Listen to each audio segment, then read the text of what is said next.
Good evening and welcome to the Drive at 5, intellectualradio.com/iHeart radio station. I'm your host, Roman.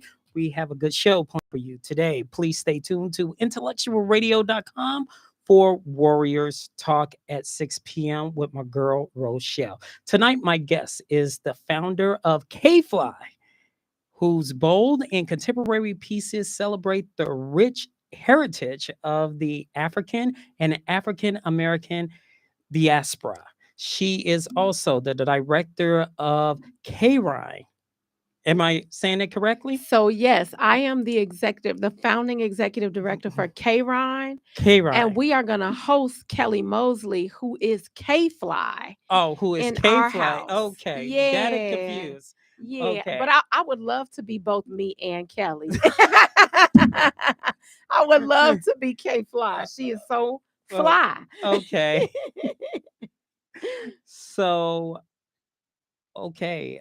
I think I butchered this, which not intended, but I'm going to read the rest of it. Yeah. So correct me if I'm wrong. Okay. Which will host Fly Free and Forward and Ilava Fashion Function, an unforgettable evening of culture and creativity celebrating the fusion of global fashion entrepreneurship, artistry, and social consciousness on May 24th, 6:30 p.m. through 10 p.m. at 5628 West Washington Boulevard in the Austin community. So please introduce yourself. Yes, I'm Rashida Graham Washington, Okay. and I'm the founding executive director for K Ryan Center for the Arts. So you got all that right. And K Fly is coming to be with us at the Fashion Forward event on May 24th. Gotcha. Okay. Yes. So both of us will be in the house on May 24th. And maybe we'll have an out of body experience. So that'll be cool too. Oh, courtesy of the Drive at 5. There it Okay. is. There it is. Please give intellectualradio.com/iHeart radio station your background. Yes, again, I'm Rashida Graham Washington. I was born and raised on the west side of Chicago in the Austin community. So I'm a community connector and a neighbor and a friend with a heart for the west side of Chicago, first and foremost. I have a background in education. I have been a school teacher and a school principal and assistant superintendent of schools, mostly on the west and south sides of Chicago. And in that work in education, really discovered that unless community was supporting learning and development and growth, it was going to be an uphill battle. So I did a bit of a pivot and started to focus more on what the community needed. Started a school, Plato Learning Academy on the west side, opened a coffee shop, Live Cafe and Creative Space in Oak Park, and then did some opened a consulting practice, the Blackberry Collection, which kind of promotes these ideas nationally in other communities. And now I'm the founding executive director of K-Ron Center for the Arts Foundation. Really all synergistically doing the same work, bringing people together, being innovative, sponsoring and curating collaborations as black as I could possibly make it every time. So you have a coffee shop, right? In the heart of Oak Park. downtown Yep, it Oak was Park. on Oak Park. It was on Oak Park Avenue in Oak Park, all the way up through the first year of the pandemic. And then I sold the coffee shop to the roasters, um, who were providing the coffee for us during the pandemic. Because after George Floyd happened, Roman, there was such a great need for the consultative work that we do around diversity, equity, inclusion, belonging, racial healing, healing circles, reconciling relationships, and the work that I was doing in the coffee shop. Everybody in Oak Park leads something somewhere. So I started getting called away from the coffee shop a lot to do that kind of work that I was doing in the coffee shop for organizations and companies. And so I opened a consultation practice called the Blackberry Collection. And now we do that work all over the country, if not in other parts of the world. But it all started in a tiny little coffee shop on Oak Park Avenue. I believe I was the first Black woman owned business in the Hemingway district in Oak Park. Mm. You break ground Mm. and set trends. What during that time, and I remember some of it at the coffee shop, Yeah. that you were hit with some racial. Yeah. You remember that? Yes. Oh my gosh, I will never forget that. So tell us briefly. I mean, since I have you You have here, me here. what happened? Because this happened at the same time during the pandemic Yep. as well as the George Floyd thing, Yeah. and there was some people that just didn't want your business and didn't want you Mm. there, period, and they threw a brick Mhm. at in threw a brick at your Yeah, window. yeah. And what did the brick say? It said, okay, so just a little bit of context. This was the same exact day that the White House was being stormed on January 6th. So I was at home and I was watching all of that on television and thinking, what is going on in the world? And I got a call from my alarm system and then starting to get calls from other members of the community that something had happened at the coffee shop. And it was one of my staff who came in to open a shop, and she found a brick that was wrapped in paper, notebook paper, and there was a note on the brick that said "No new niggas on the ballot," because we had started to develop a slate of people of color and specifically Black people to run for office in Oak Park. And their headquarters, where they would meet and have their conversations and strategize, it was known that they were utilizing the coffee shop space in that way to connect, to figure out strategy and all of that. And you could have your coffee shop and you could pour your coffee, but you start trying to conspire to make change and impact in those pervasive kinds of ways in a place like Oak Park, where we would think everyone would be ready to receive this. I got this brick thrown at my front window. And so we got the brick. The police picked it up as evidence. So I don't know where it goes after that. But I tell you, the groundswell of people who were out there in front of that cop, it was over 1,000 people during the pandemic, fully masked, but they had to shut the street down for the ways that people came out to support the coffee shop, to support the folks who were running for office, and to really press and impress upon the community that this would not be tolerated. We had helicopters, newscasters, everybody out there because in thinking about what's happening locally and then also what was happening at the same time nationally, people's news feeds were being flooded with this oppressive sort of racist climate. And this was on the heels of George Floyd. That had already happened. So when you start thinking, oh, we got better, right? Because of what happened after George Floyd. This happened after that. And so it really kind of illuminates the way that we have to stay present to oppression and to segregation, even in 2024. When that occurred, how did you feel at that moment in time? Do you feel like, man, I thought we got over this? I thought this was done. I really thought we, in your business, something that was Hmm. personal to you, Hmm. and you're saying, here we go again. Yeah, I think for a split second, I was like, here we go again. How could this be? It was very disorienting because the coffee shop was a very inclusive place. I mean, we had sort of a common understanding in the community about how the coffee shop would run and function. So I would let anybody who was running for office put their signs in the window, and I would bring together panel discussions across the board because we were supposed to be a place of neutrality where we were going to hold everybody's voice so that the community could know, like, this is a place where I could go find out what's going on and not be being Judgmental. judgmental or skewed, right? Like the coffee shop is never going to tell me how to vote. The coffee shop's never going to tell me which way to lean.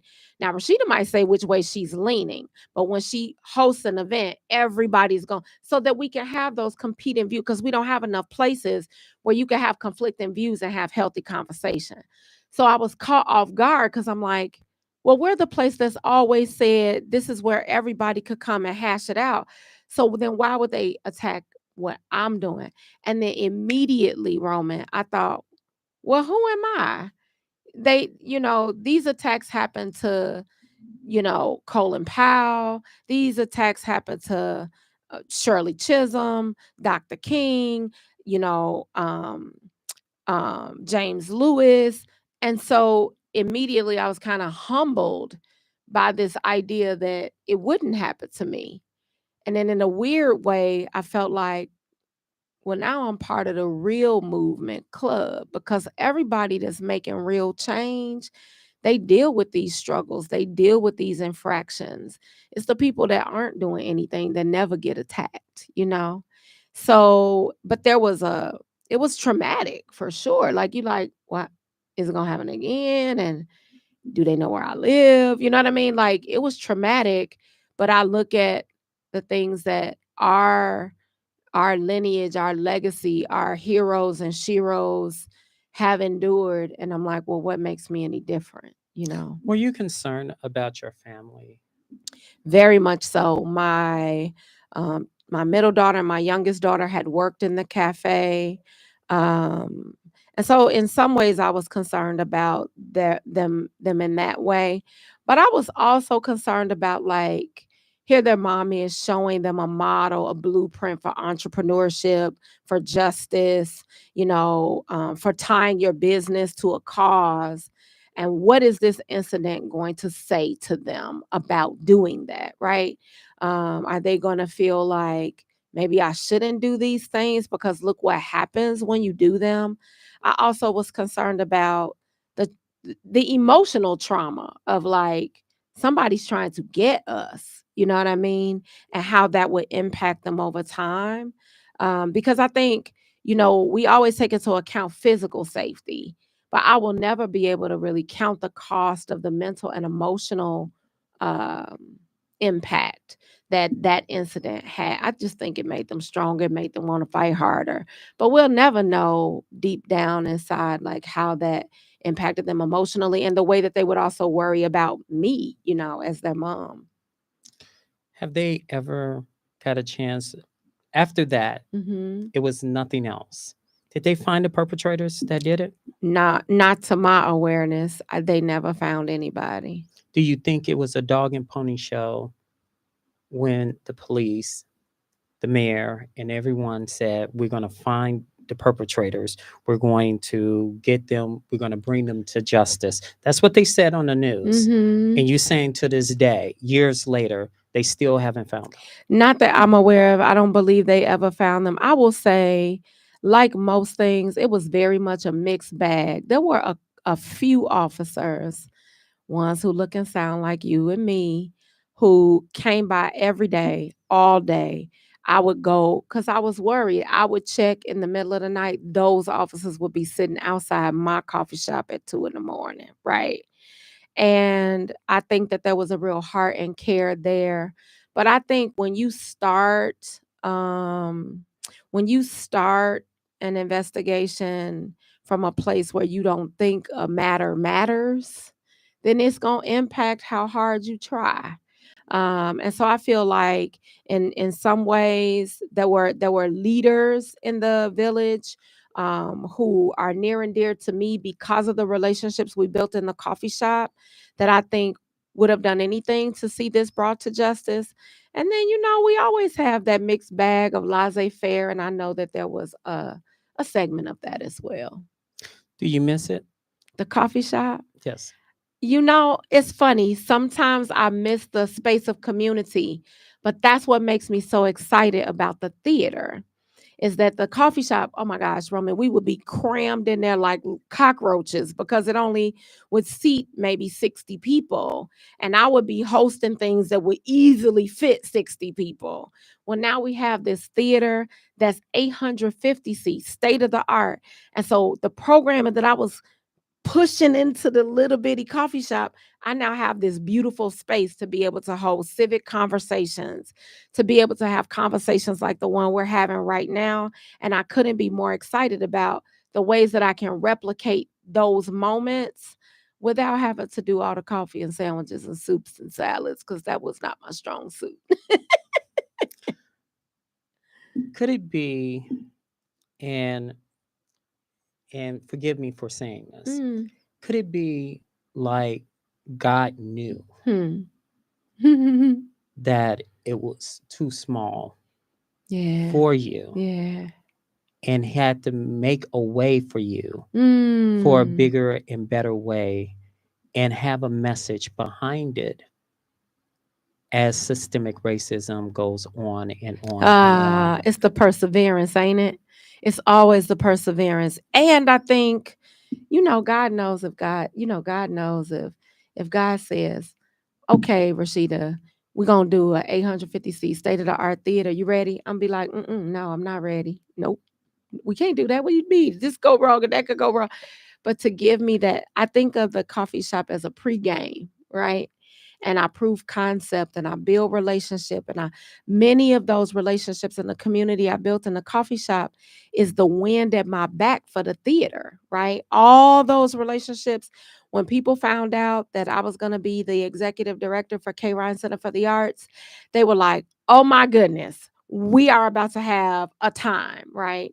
That if the coffee shop didn't exist, I would not have all that momentum to draw from.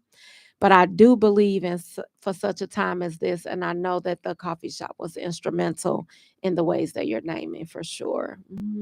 Tell us about the program. Yeah. There are so many coming up.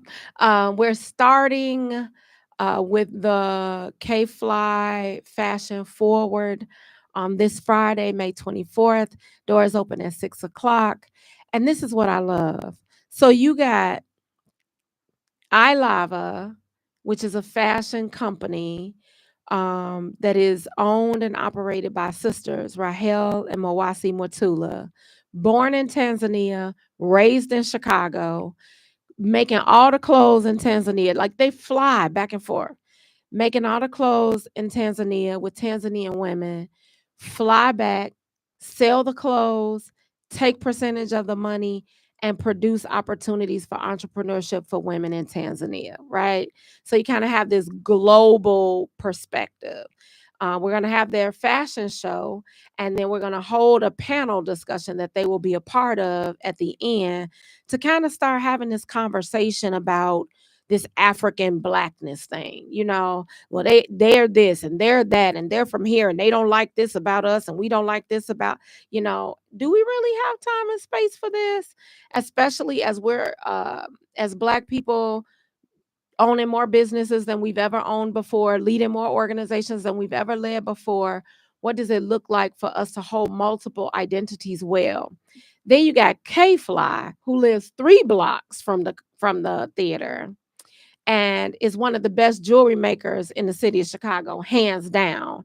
She's accessorizing the entire fashion show. So we always have this talk about we over there helping them people over there. We need to be helping our own. This fashion show is a testament to how we can do both and, right? Because we have this global presence, this hyper local presence, having a good time, watching a fashion show, purchasing the wares at the end, supporting Black women-owned businesses. And that's just this Friday. So then summertime shy, we have in June, we're doing the Black Aura, June 28th and 29th, which is a celebration of Black liberation in the arts, workshops, panel discussions. We are bringing folks in who were instrumental in how the celebration of Juneteenth became codified in Dallas, Fort Worth, flying them in to help us curate how we celebrate the Juneteenth weekend in Chicago. Standing up the documentary Juneteenth, bringing in Jared Howard, who is the curator for the new National Juneteenth Museum that's set to open in 2026. He's coming to be with us on June 28th. Where's the location? 5628 West Washington. No. The Juneteenth Museum. Oh, it's in Dallas, Fort Worth. I don't know exactly where it is yet because it's just ground right now and blueprints right now. But if you go to if you Google National Juneteenth Museum, you can see the renderings. and Jared Howard is responsible for the leadership and erection of this museum. He's going to be with us on June 28th, and he's going to be on a panel. But do you see a vision with that? Could it be that Rashida could be head of a Juneteenth museum in the Austin community? Man, Could that be? absolutely. It's no reason why not. But I'm such a proponent of community that's why I think we start here, where we have these workshops, we have these panels, we have these community discussions. Because if Dallas Fort Worth can have a national Juneteenth museum, why not Chicago? But what does the community understand about Juneteenth? Who do we say we are as a city? We got to do more than make rib tips. Do you know what I'm saying?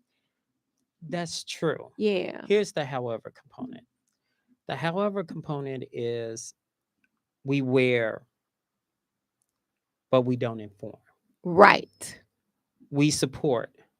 Now, I'm going to go on a tangent, and I'm letting you know I'm going on a tangent right quick. Okay. And we'll get back.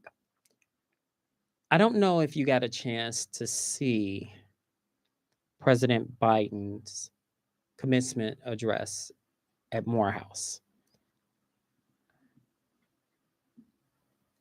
To me, as a Black man, and a lot of people going to disagree with me, and you can disagree as well. I felt the speech was good. And I'm going to tell you the good part. The speech was good. Perfect. The students, I will give them AA plus. And even when they disagreed, they didn't boo. Even when they agreed, they clapped. It was so respectful of the president that I cannot say for other predominantly white universities. And it shows that Blacks can the decorum in that facility. Yeah. You can feel through the television screen. That was the good part. It made me feel proud to be the Black man. That's right. Proud because they were saying Morehouse, they gonna act a damn fool, and they proved them wrong. Well, and to know Morehouse is to know that would not have occurred. The way these young men internalize respectful dissent, and I love it because they don't relinquish their capacity to dissent. Before the president came, they made their sentiments known. They stood their ground. And when the decision was made, And now how I engage that matters. It matters for today, but more than that, it matters for tomorrow. It made me so proud. It made me proud because they didn't go along to get along. They stated their position, but they did it from a respectful, honoring, dignifying place. And to your point, Roman, they're constantly being told what they can't do, ain't gonna be able to do, watch what happened, watch what they do. But all they did was illustrate that the degrees that were conferred upon them were well deserved. They deserved them. And here's the part where you're gonna disagree. I was ticked off. Matter of fact, I was pissed when I saw the image of a Black man put his fist in the air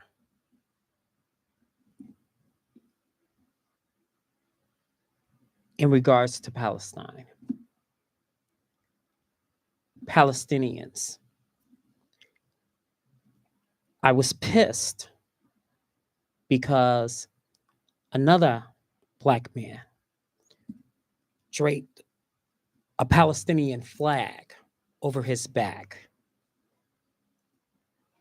I was angry. And the reason I was angry was because of the atrocities that's going on. And I said this on this show, I don't know, countless of times, about not only our people that will go to bat for other nationalities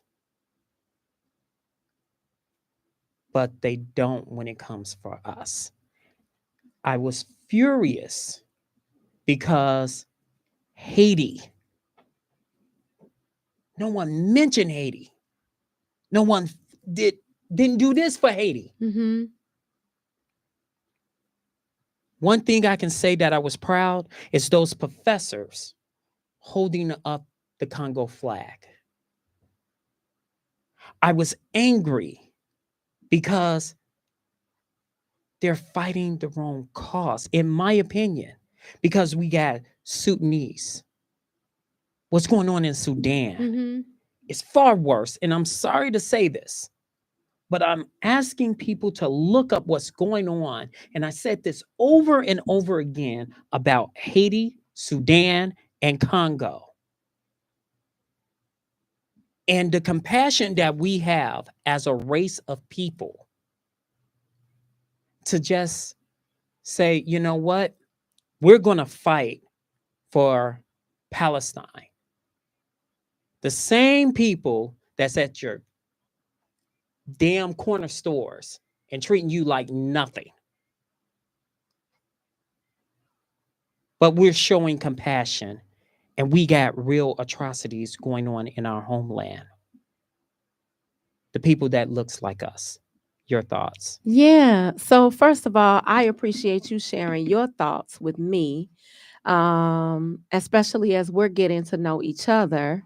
What I would say is, I come from a place where all atrocity, there's room enough for all of the ways that we have decimated humanity to be expressed, and there's enough compassion in the world for all of it to me. And so I don't get upset when I see Black people supporting Palestine. I also don't get upset when I see Black people supporting Congo, to the extent that I spent a little over 2 years of my life doing mission work in the Democratic Republic of Congo, learning first and listening first. But a lot of the micro enterprise and all of that I do here is rooted in what I learned in Congo, myself, sitting down, being quiet, listening, asking questions. And to learn about the atrocities in Congo is to also learn about the atrocities in Rwanda and Sudan and Haiti. So those atrocities are near and dear to me. I guess um where I get conflicted is in the question of why we have to choose. I believe that we can have a heart and a compassion and an agency that is abundant. And I believe that there are enough of us and enough resources on the planet to end all of it. And that makes room at the table for Palestine. It makes room at the table for the, the DRC, for the Sudan, for Rwanda, for Haiti. And I think that, coming here, I shouldn't have been reading because I was driving, but I was reading too. And the chair of the FDIC in this country is being asked to step down and has accepted the need to step down from his post for the pervasive toxic masculinity, bullying, and sexual harassment that's happening in the FDIC, right? I Can you elaborate? You said the acronyms just in case people don't know. so FDIC, that's the national governing agency for all banking in this country, right? And the chair of that, these are the folks that determine what banks can and cannot do, and they ensure and secure our money in the bank. So when banks first started, people didn't put their money in the bank because they like, well, what if I come here one day and you tell me it's gone? So they developed the FDIC to ensure that our money would always be backed by the government, so that we would never run the risk of going to the bank and our money wouldn't be there. The chair of this national entity has been asked to step down from his post for the sexual harassment charges and bullying and toxic masculinity that's happening in a national corporate structure that could literally make or break this country, right? And so now he'll be asked to step down. And you can see the thread over the last 2-3 years where this red flag is being brought up everywhere, especially where sexual harassment is concerned, um and so my question then becomes, at what point we could keep pointing at individuals, and they definitely should be held accountable. At some point we have to look at the systems that created the individuals, and we have to get curious about the complicitness that we have baked into these social structures that make these behaviors okay and acceptable.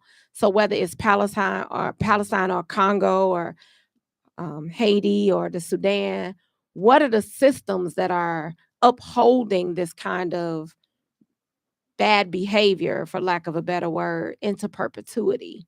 And so we end up in fights with each other about who you ought to be supporting, when really I feel we should be looking at the systems that constantly allow the oppression of marginalized people groups. True. There's the however component. Mm-hmm. The however component is,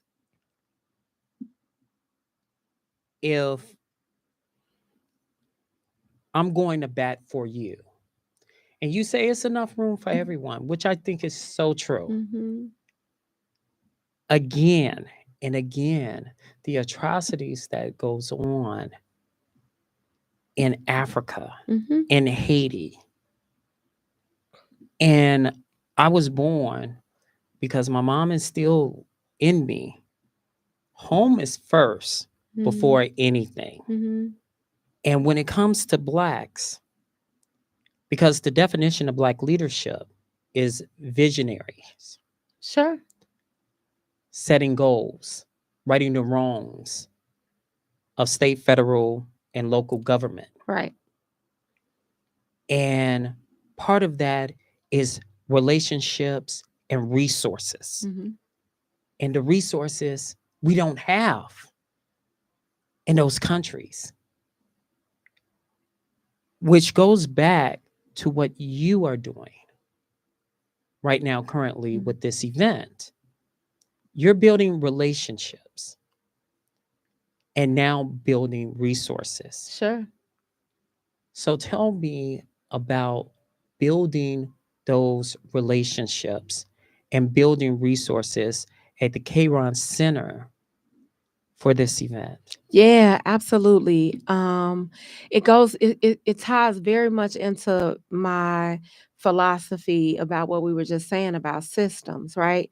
So we have this beautiful theater, 850 seats and all of that. But there are theaters and venues and organizations that are bigger than ours and that have been in existence for longer than we have, that when they opened, we were able to maybe serve their drinks at, but we certainly weren't seeing shows in, right? And so I have started the work of developing relationships and partnerships with those organizations. But here's the difference. So I think what we have done as Black people historically is we've seen those places and their offerings as better than what we have. And because we see them as better, we sort of start to kowtow to what they want, what they think, what they want or think is a good idea. We start to believe that, you know, what those dominant culture institutions have to offer is better than what we have. I am challenging that notion because I love all the Black things. I love everything Black, right? And the thing I love the best is Black arts, Black theater, Black music, Black dance. Like, ain't nobody better than us nowhere in the arts. And so I've begun to have partnership conversations where I say, you have a legacy that has kept us separate and apart. How are you going to reconcile that by supporting what we do in our own community? This is not about me helping larger institutions downtown curry favor from our community to get our people to come to them. No, this is about, how do you get curious about your staffing so that you appoint a person who looks and sounds like me for me to work with in this partnership? And then how do I get to work with that person on your team or team of people in your organization? And you leverage resources towards their being there for us to partner for programming that's going to happen on the west side of Chicago. I'm sending the message, we ain't coming. We not coming down there. We're going to stay right here. And what you need to do is develop an arm that looks like the one we have so that we can shake hands and partner together. And then you bring those resources to us so that the people who may never leave their neighborhood can still be uplifted by theater and the arts. That's how we should be moving. Have you got a chance to reach out to the Black Ensemble Theater? Somebody just talked to me about Black Ensemble, and I invited them to our Thursday night. So Thursday we're having an all day long board retreat, and that evening we're having a cocktail hour where I'm bringing the partners from all these other organizations into one space so that our board can get to know them and they can get to know our board, and maybe some of those organizations will then join our board so that we have decision making power, not just taking what people hand to us, right? And Black Ensemble Theater came up as a theater to connect with in that way. They've been doing the work so well for so long. And I think we have a lot to learn from Black Ensemble as well. What are those nuggets that you would share with Black Ensemble?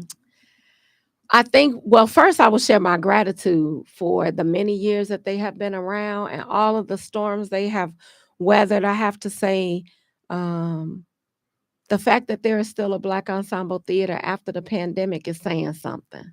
You know, there are a lot of theater houses that don't exist today. They didn't make it through COVID-19. And I really honor the work of Black Ensemble, and I would say kudos to them for the work that they've done. I don't know if I will offer any nuggets as much as I will offer my service, my commitment, my willingness to partner and be in relationship with them. I still have some learning and growing to do. I took up my post as the executive director for the theater in January. So there's still a lot of questions, and I want to maintain a posture of humility and reflective practice, as Black Ensemble has been doing this far longer than I have. You found a commonality in bringing people together through fashion, through art. How did you discover that fashion, art, and a conversation is the possible answer in getting people together? Yeah. It's just what we do when we ain't doing nothing else. You know, it's not contrived. Black folks gonna always be thinking about what they wearing. I mean, we made up a whole new word, ALPHET, outfit, right? We only make language for the things we're passionate about. And so I think I didn't have to work really hard to come up with this idea that fashion, art, food, drink, dance would bring us together, and music. Because when we are of financial meager means, right? Like I grew up on the west side of Chicago. I grew up in Austin on Adams and Cicero, on Van Buren and Central, right? We didn't have a whole lot. We had that corner store you were just talking about, right? But when we had very little, we had fashion, music, dance, food, drinks. When we had very little, those are the things we had. But back in the day, you mentioned missing one component, and that's what's lacking now in the Black community is the vision and creativity. It's like you cannot be creative in order to move a community like Austin forward, because you got to talk to the grand poobahs, and you like they need to sit there down somewhere and let, I mean, it's true.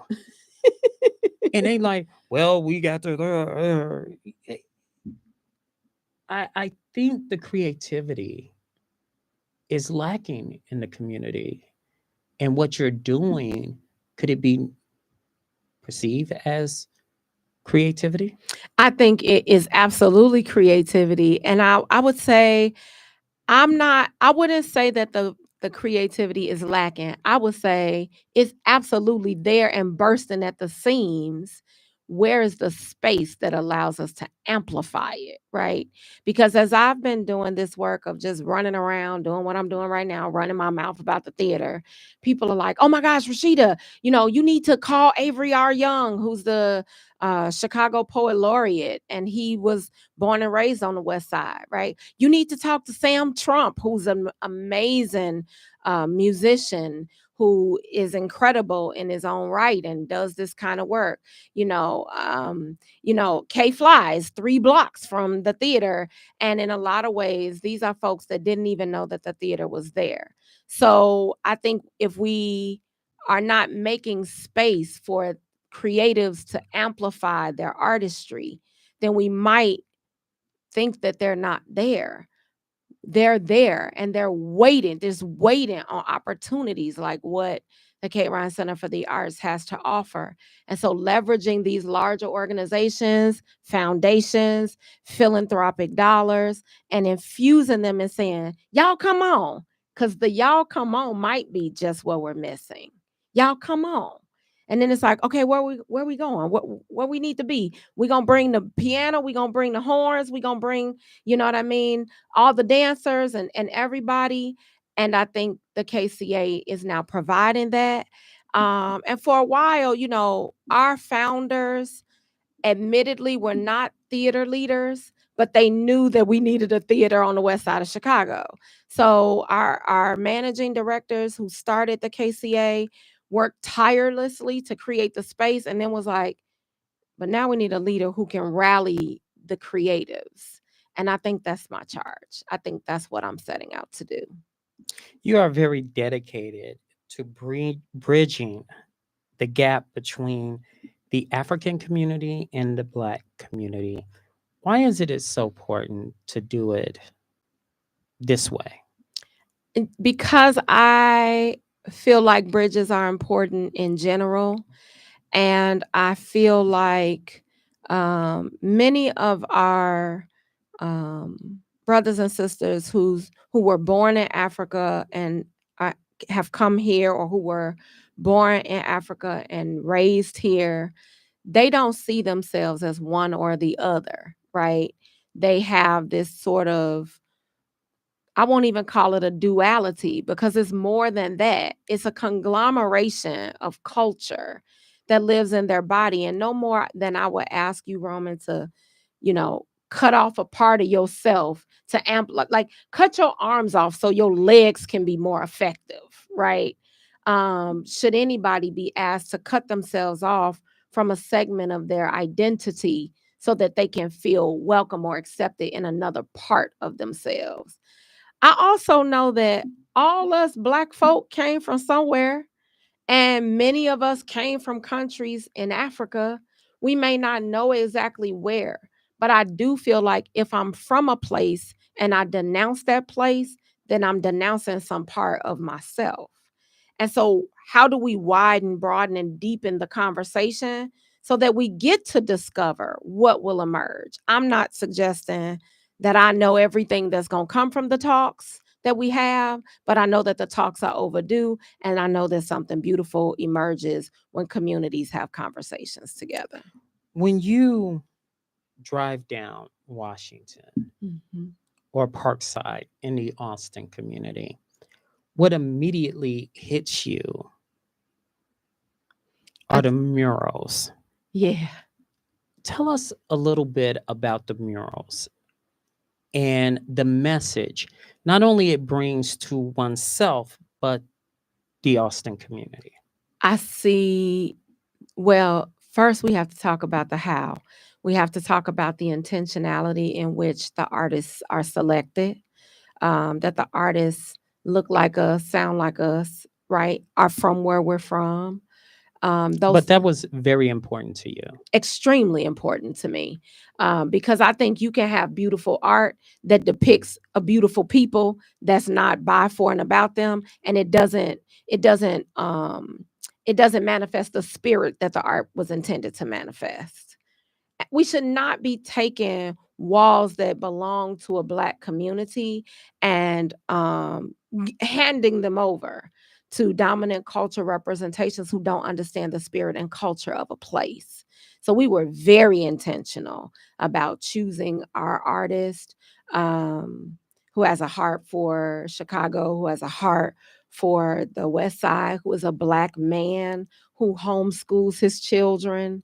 I mean, we know to that kind of detail who we chose, because the energy that goes into a mural is the energy that's going to come out of that mural, right?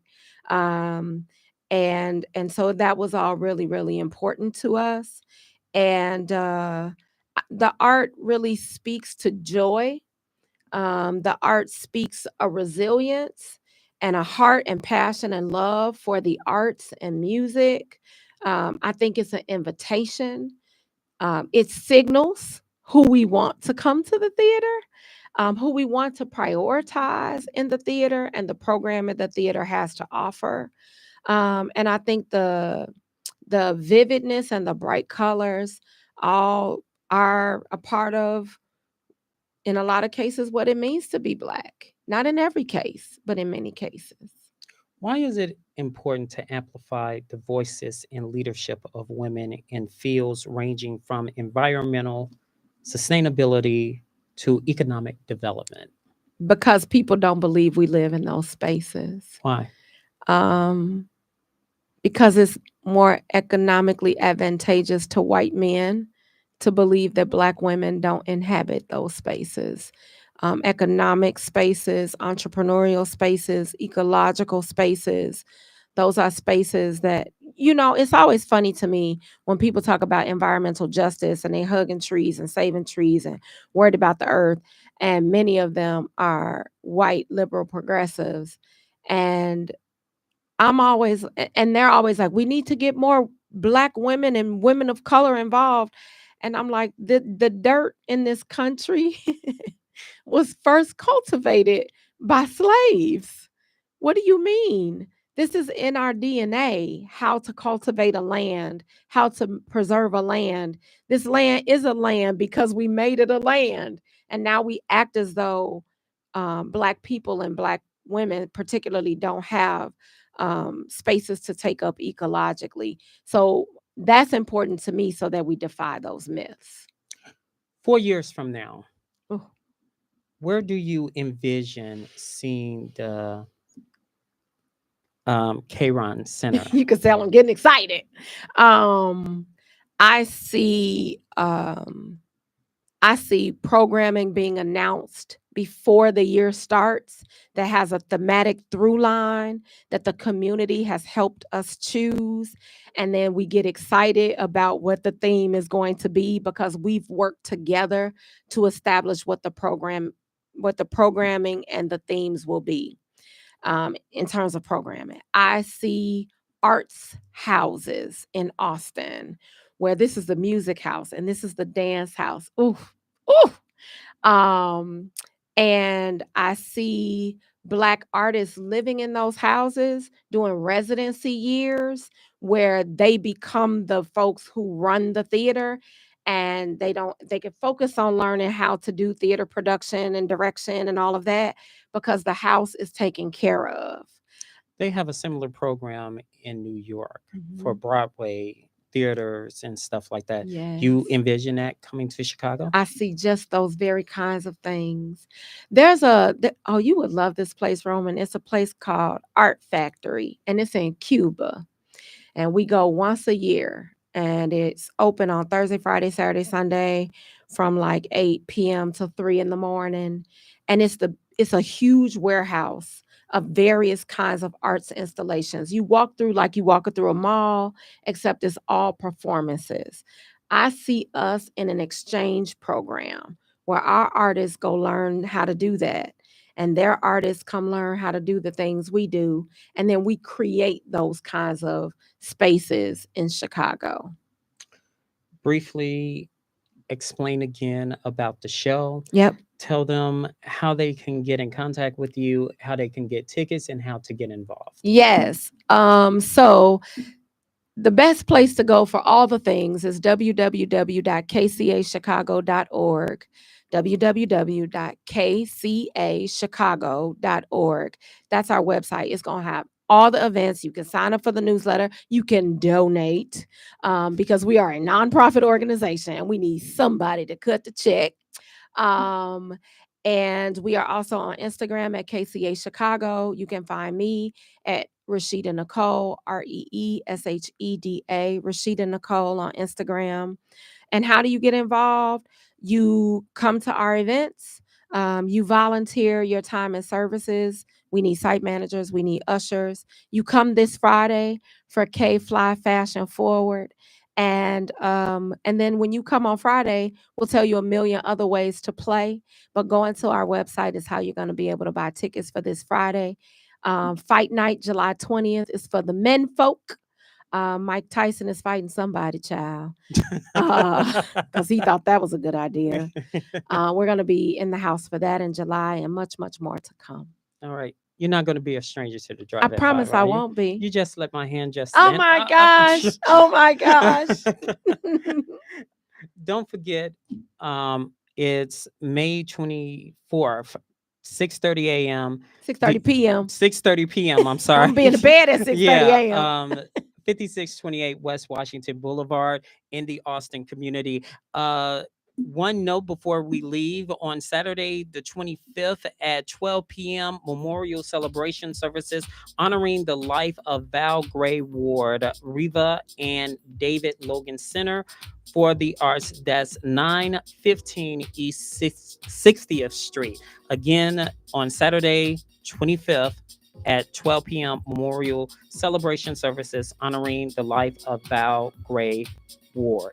Thank you so much. Don't forget to Warriors Talk is up next. Thanks to Wanda, our executive producer. Earl's behind the scenes. You guys have a wonderful week.